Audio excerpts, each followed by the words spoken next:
हर हर महादेव।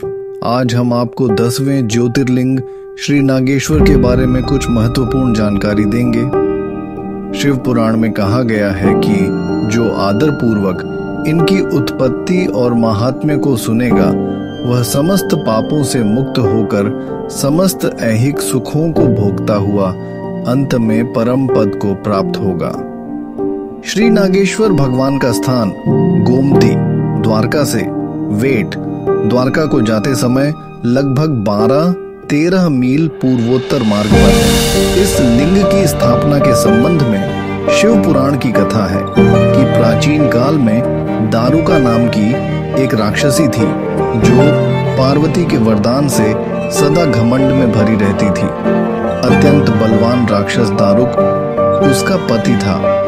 उसने बहुत से राक्षसों को लेकर वहां सत्पुरुषों का संहार मचा रखा था। वह लोगों के यज्ञ और धर्म का नाश करता फिरता था। पश्चिम समुद्र के तट पर उसका एक वन था जो संपूर्ण समृद्धियों से भरा रहता था। उस वन का विस्तार सब ओर से 16 योजन था। दारुका अपने विलास के लिए जहां जाती थी वहीं भूमि, वृक्ष तथा अन्य सब उपकरणों से युक्त वह वन भी चला जाता था। देवी पार्वती ने उस वन की देखरेख का भार दारुका को सौंप दिया था। राक्षस दारुक अपनी पत्नी दारुका के साथ वहां रहकर सबको भय देता था। उससे पीड़ित हुई प्रजा ने महर्षि औरव की शरण में जाकर उनको अपना दुख सुनाया। औरव ने शरणागतों की रक्षा के लिए राक्षसों को यह शाप दे दिया कि ये राक्षस यदि पृथ्वी पर प्राणियों की हिंसा या यज्ञों का विध्वंस करेंगे तो उसी समय अपने प्राणों से हाथ धो बैठेंगे। इधर देवताओं ने जब यह बात सुनी तब उन्होंने दुराचारी राक्षसों पर चढ़ाई कर दी। राक्षस बहुत घबराए। यदि वे लड़ाई में देवताओं को मारते तो उनके शाप से स्वयं भी मर जाते और नहीं मारते तो पराजित होकर भूखों मर जाते। इस अवस्था में दारुका ने कहा, भवानी के वरदान से मैं इस सारे वन को जहां चाहूं ले जा सकती हूं। यह कहकर वह समस्त वन को ज्यों का त्यों लेकर समुद्र में जा बसी। अब राक्षस लोग पृथ्वी पर न रहकर जल में रहने लगे और वहां प्राणियों को पीड़ा देने लगे। एक बार बहुत सी नावें उधर आ निकली जो मनुष्यों से भरी थीं। राक्षसों ने उनमें बैठे हुए सभी लोगों को पाम पकड़ लिया और बेड़ियों से बांधकर कारागार में डाल दिया। वे अनेक प्रकार से उनको सताने लगे। उस दल का प्रधान सुप्रिय नाम का एक वैश्य था। वह बड़ा सदाचारी, भस्म रुद्राक्षधारी तथा भगवान शिव का परम भक्त था। सुप्रिय शिव की पूजा किए बिना भोजन भी नहीं करता था। उसने अपने बहुत से साथियों को भी शिव की पूजा सिखा दी थी। सब लोग नमः शिवाय मंत्र का जप और यश शंकर जी का ध्यान करने लगे थे।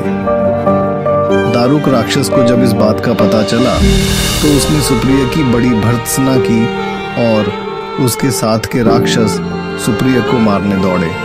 उन राक्षसों को आता देख सुप्रिय भगवान शंकर को पुकारते हुए कहने लगा, महादेव मेरी रक्षा कीजिए। दुष्टहंता महाकाल हमें इन दुष्टों से बचाइए।